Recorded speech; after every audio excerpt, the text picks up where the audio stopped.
The thing about Jesus is he's not a subscription service like Netflix or HBO or Disney Plus.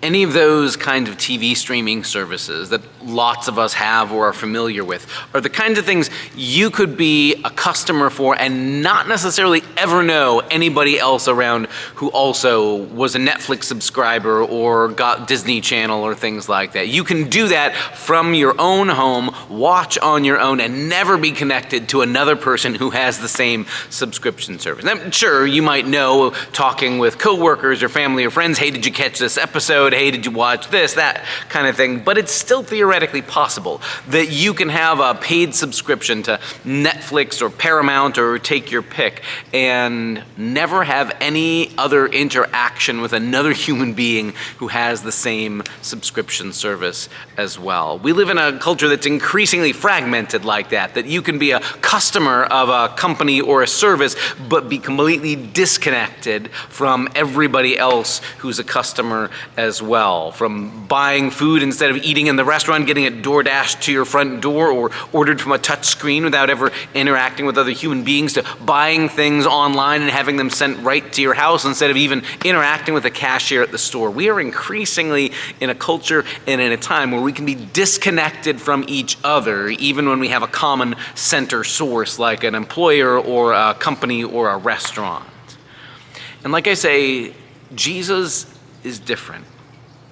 The way the good news is shared across the New Testament, and especially what we're going to hear this coming Sunday from the Gospel of John and the book of Acts, we're reminded that the community of Jesus is inseparable from Jesus himself. The same way that a flock of sheep is gathered together around a shepherd, and that being in relationship with Jesus necessarily brings us into relationship with each other, because all of us, it turns out, are sort of foundlings and found sheep that Jesus has gathered to himself. In fact, Jesus uses this really beautiful image of being like a shepherd, the way that the shepherd will gather all the sheep around himself and sort of lead them where they're headed from there, so that by being close to the shepherd, you are close to whatever things you need for life, right? So, food, green pastures, and water to drink, and a safe place to be. The shepherd guarantees that, and the sheep all just sort of congregate around the shepherd, and therefore are in relationship with each other. We're going to hear from the book of Acts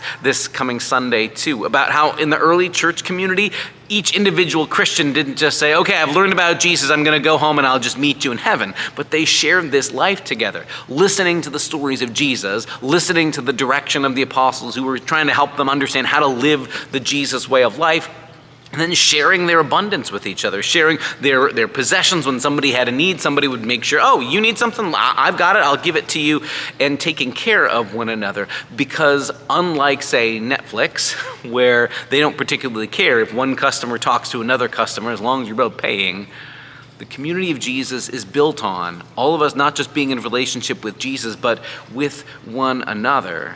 And that makes our lives fuller and richer, or to borrow Jesus' word for it, abundant. Jesus says that's in fact why he's come, that we may have life and have it abundantly. That brings us into relationship with each other. And that means that for all of our lives, we're called to share with one another the things that we have to offer. Sometimes we rejoice and something is going great in my life, and I share it with you and you can share in my joy. Sometimes someone else is going through a time of deep sorrow and we share those sorrows. Paul will say in his letter to the Romans, we weep with each other when it's time to weep and rejoice with those who rejoice. And material needs as well. When someone else is in need, we help take care of them. Then it's my turn to lean on somebody else. Others help and step up and provide so that my needs can be met. All of that is what it's like to live in relationship with Jesus, who is our shepherd, and who's not like just a company that wants to get our money from individual isolated customers, but who's brought us into a community together. We're going to explore that this coming Sunday, and we hope you'll join us for it here. See you Sunday.